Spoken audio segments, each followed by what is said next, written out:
नमस्कार। हमारे channel world history insights में आपका स्वागत है। यह एक ऐसा समय था जब फ्रांस के भव्य महलों में सूरज की रोशनी बखूबी छाई हुई थी, लेकिन इस भव्यता के नीचे एक तूफान धीरे धीरे तैयार हो रहा था। 17वीं और 18वीं सदी का फ्रांस एक ऐसी समृद्ध और शक्तिशाली साम्राज्य था जिसकी कला, संस्कृति और राजनीति का यूरोप में कोई मुकाबला नहीं था। लेकिन इस भव्यता के पीछे, इस शानदार दुनिया के भीतर एक गहरी निराशा, गरीबी और असंतोष छिपा हुआ था। फ्रांस के क्रांतिकारी इतिहास को समझने के लिए हमें सबसे पहले उन दो राजाओं के शासनकाल को देखना होगा जिन्होंने फ्रांस में असंतोष के बीज बोने का काम किया।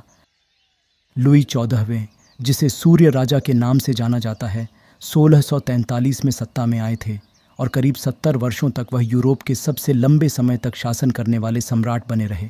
उनका शासन भव्य योजनाओं, शानदार महलों और निरंतर युद्धों से भरा हुआ था।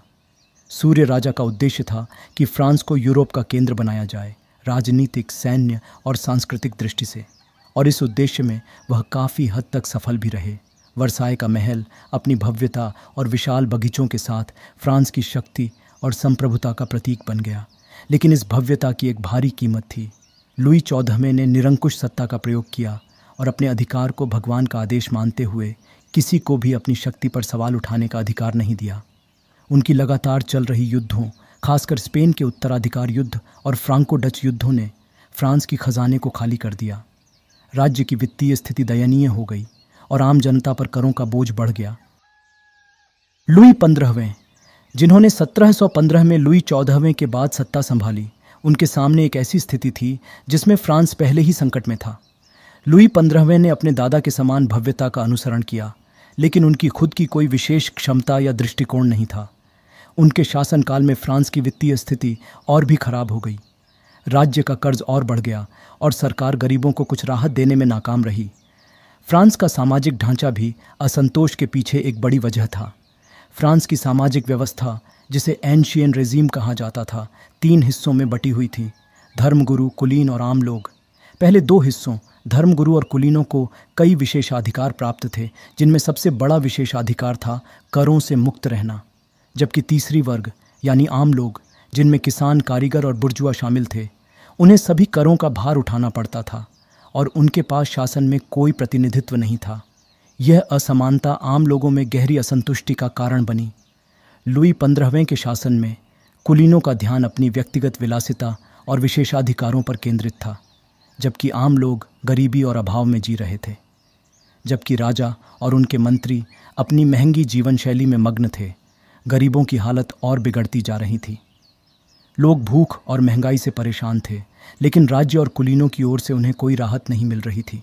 इस स्थिति ने जनता में आक्रोश को और बढ़ाया, लेकिन यह असंतोष केवल दरबार की विलासिता और बढ़ते करों तक सीमित नहीं था। यह उस समय की राजनीतिक अस्थिरता और असमझदारी का भी परिणाम था।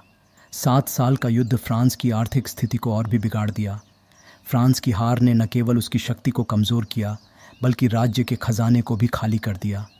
इससे आम लोगों का विश्वास सरकार से और भी कमज़ोर हो गया।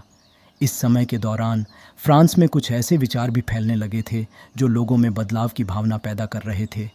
अमेरिकी स्वतंत्रता संग्राम ने स्वतंत्रता, समानता और भ्रातृत्व के विचारों को उभारा।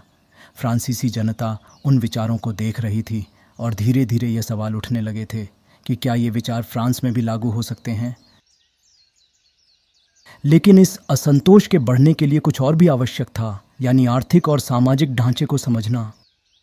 फ्रांस की सामाजिक और आर्थिक असमानताएं किस प्रकार असंतोष की जड़ बनी? 18वीं सदी के फ्रांस में जीवन कैसा था? ये वही सवाल हैं जिनका जवाब हम अगले एपिसोड में देंगे। तो दोस्तों, हमारे साथ जुड़िए अगले एपिसोड में, जब हम 18वीं सदी के फ्रांस के आर्थिक और सामाजिक ढांचे को समझेंगे जो इस असंतोष का मुख्य कारण बना। क्या यह असंतोष एक बड़े परिवर्तन की ओर बढ़ रहा था?